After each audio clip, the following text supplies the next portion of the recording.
The fastest way to get rich is to make sure that nobody knows you're doing it. Sounds crazy, right? Well, if you peel back the layers a little bit, it really starts to make sense because whenever you're on your new mission, your new goal, your new grind, your new hustle, whatever it is, there's so many outside factors that come in and can completely derail everything that you're doing. And that could be from friends, it could be from family, it could be from whoever. And I think the people that do this type of thing and say these types of things subconsciously think about the person that you are now and not the person that you're going to be down the road. And that's why you want to make sure that all the moves that you make are in silence. Now, of course, we all talk a little bit about the things that we're interested in. Maybe we'll mention a few things that we're actually doing, but in my advice, never go into deep detail with anyone outside of your family, your wife, your husband, your spouse, whoever, about really what's going on. Because the best way to move is in silence. So in today's video, I'm going to be going over 10 easy hacks that you can implement that not only can help you get to the bag, but you can do so in silence without a lot of people knowing. And make sure you stick around for the entire video because number 9 is a game changer. So the very first thing that you want to make sure that you do, and this is extremely important that you do this, is you have to change your mindset. And what I mean by mindset is you have to stop thinking about how you're not good enough for the things that are coming your way. Now, whenever I was younger, I had this mindset. It was the environment that I grew up in. It had nothing to do with my parents. It had nothing to do with my family. But where I come from, there were just not a lot of people that went on to do great things. And that's not to make excuses. It's just a fact. And that rubbed off on me. As I got older, my thought was, I just want to get a regular 9 to 5 and be able to support my household. And there's nothing wrong with that. No heat, no shade with that. But as I got a little bit older, I wanted more for myself. And I didn't know how to get it until I actually started to change how I approach life and how I approach things. So early on, I always knew that I wanted to be above average. I didn't want to be average. And there's nothing wrong with average, but it wasn't for me. So after I graduated from college and got my first corporate job, I was blessed with having a couple of people that I consider mentors that helped me to kind of shape and develop who I am today. And I remember vividly, one time I was in this person's office and I kept saying, you know what? I want to do everything. I want to master everything. So that gives me an opportunity to be in all different spaces within the organization. And one of the things he told me, and it still sticks with me to this day, is that he didn't think that was a good idea because he said, jack of all trades, master of none. And what he meant by that is that most people that go out to try to do so many different things never really become good at one thing, and then they therefore never become great. Now, of course, that is not 100% blanket statement across the board.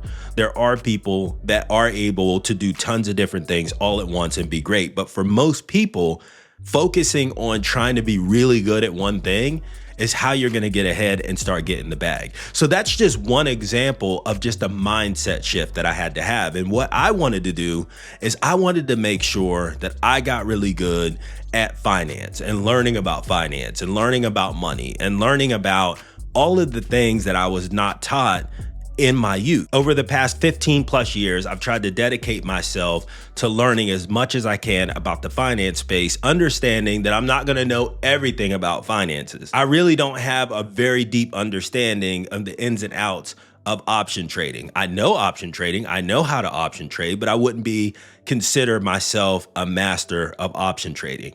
However, when it comes to building out a portfolio, I understand what it takes to do that, and that's what I've been focused on. So the very first hack is to change your mindset, identify what you're great at, and go hard at it. Now, the second hack is extremely important as well. Now, this actually helped to really accelerate my financial progress that I've made across all of my accounts, and that is automation. One of the best things that we can do is remove ourselves from having to perform an activity. I'm sure you've heard people say, hey, buy back your time. Do things to buy your time back. And that way you can spend the time you would have been doing that task doing something completely different. That's a lot of doing in there, but you understand what I mean. Automating your finances is a game changer, and it frees you up to not have to think about what to do with your money. You set it up one time and you just kind of forget about it because it's seamless. You don't even have to do anything. You don't have to check anything. If you set up a certain amount that goes into your savings, that goes into your checking account, that goes into your brokerage accounts, that goes into a business/opportunity account, that goes into an account that you use to spend on yourself to improve yourself. If that is set up strategically, every single time that you get paid, there's nothing that you have to do. Everything is on autopilot. And the only thing you have to do is figure out, what do you want to do with the money that's in your checking account? Because that's the money that you can spend on whatever you want. I've been talking about automation a lot over the past few weeks, and I truly believe that making that one change in your financial life is a game changer for you. And it's going to help you to gain and build wealth without you having to do too much. Hack number 3 is living below your means.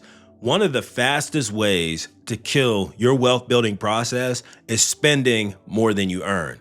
Now, that was a problem for me in my 20s, although I never really had a problem with living extremely beyond my means, but I have talked a lot about being in credit card debt and how that held me back from being able to actually start building wealth much faster in my 20s. So what generally happens is, and this happened to me, so I'm speaking from experience, you get that new job and you're starting to make more money than you've ever had in your life. Now, we're not talking about life-changing money, but if you were making $30,000 or $40,000 and now you're making $80,000, that's a huge difference. And what typically happens is we upgrade our lifestyle. Right? So we go out, we buy the new car, we get the new house or apartment, we buy the clothes, we do the trips. We have to make sure that everybody knows that we're doing better than we ever have in our life.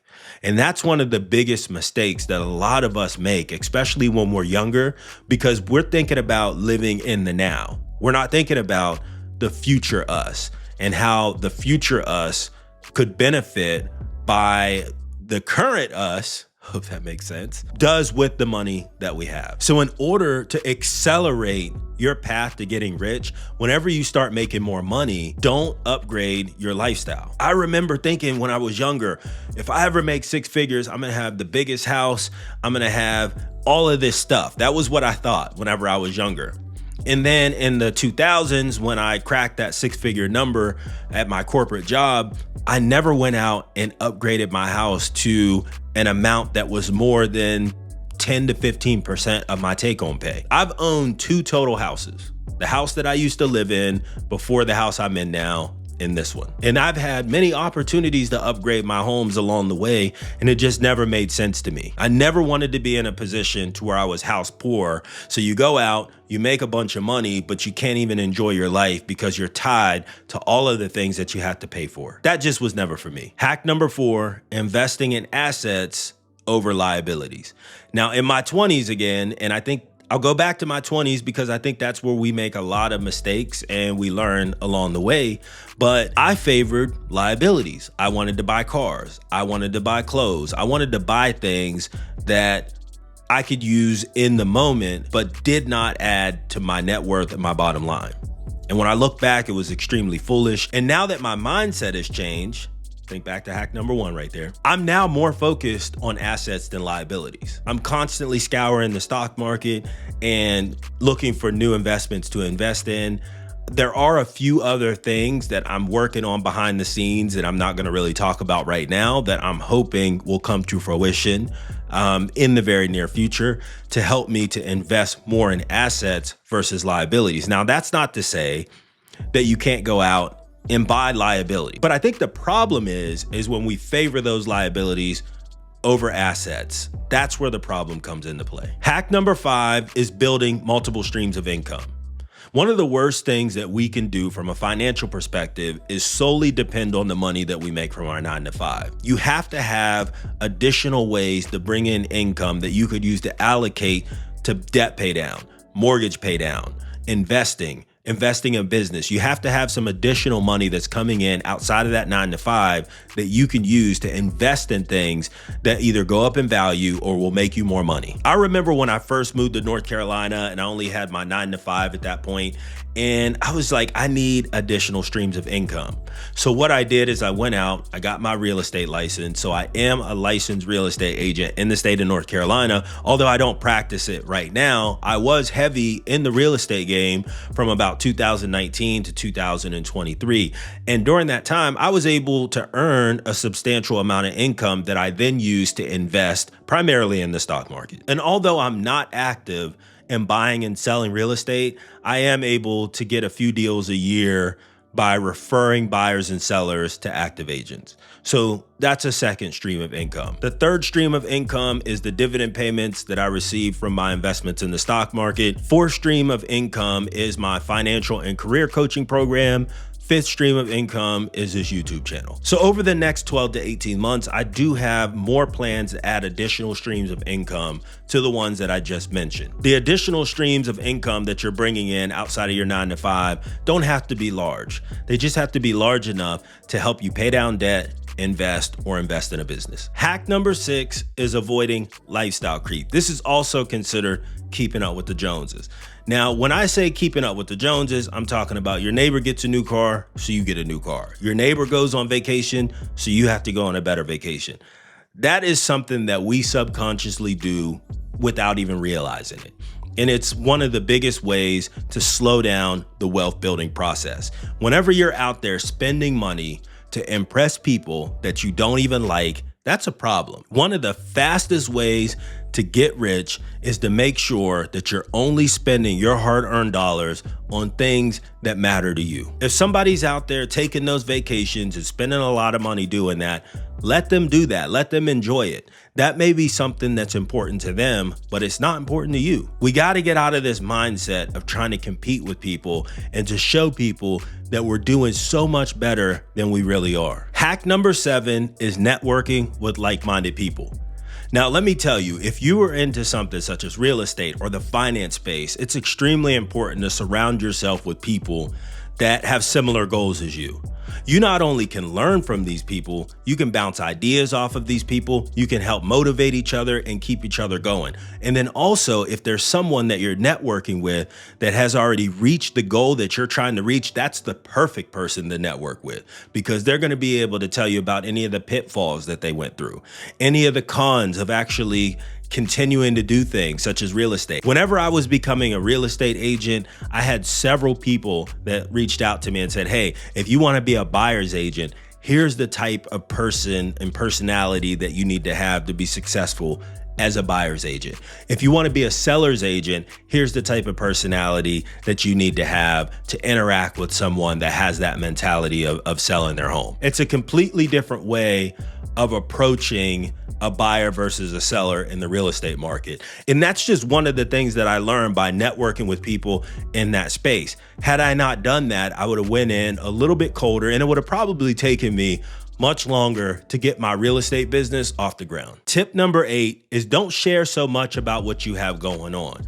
Now, I did briefly mention this at the beginning of the video, but whenever you have any wins from a financial perspective, or you've hit any goals in your business, milestones that you've hit, you don't really want to share too much of those details with people. And it sounds crazy that we have to say this and we have to think like this. But whenever you start to get ahead and you start to win, that's when you'll start to see people around you start to change. And as you're continuing to try to get down that financial path, you don't need anything or anyone distracting you or getting in the way of your path. And once you really start to get focused, you're going to start to have tunnel vision. You're not going to worry about what anybody's saying, but at the same time, you don't want to give any fuel or ammo to anyone outside of your immediate family that's going to make it that much harder for you to actually hit your goal. Trust me, it's not worth it. Keep it to yourself. Tip number 9, and this is extremely important, and this is something that I've been laser focused in on the past year plus, is learning tax strategies. This is a game changer, let me tell you. So a lot of times we hear people complaining about taxes, especially around elections. We hear about how certain people pay higher percentages of taxes versus other people. But one of the things that I have learned is that here in the US, in a capitalistic society, governments favor certain types of people. And no, I don't mean whether you're a high class or a low class. I mean, if you are a W-2 worker versus a business owner, you are going to be treated differently from a tax perspective. And that's one of the things that I think is missed in translation when we have talk and discussions about taxes in general. When you're a W-2 employee, you have the least amount of tax deductions that you could take every single year, which limits the overall amount of money that you can actually claim on your taxes. But when you're a business owner or you're an investor, there's so many different tax strategies that you can use and take advantage of that can bring your taxes almost down to zero. And for some people, it is zero. Now, I'm not a CPA or an accountant, and I don't pretend to be.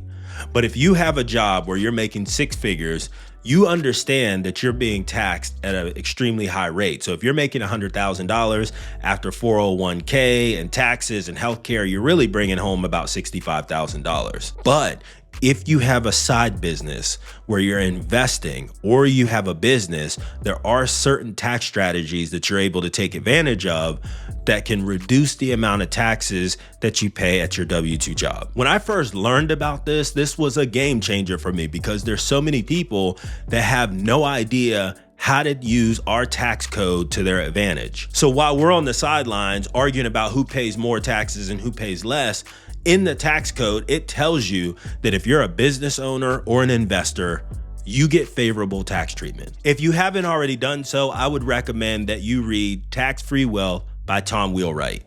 It changed my life, and I think it'll change yours too. Hack number 10 is being consistent. I always say that building wealth is often a slow process, especially in the beginning.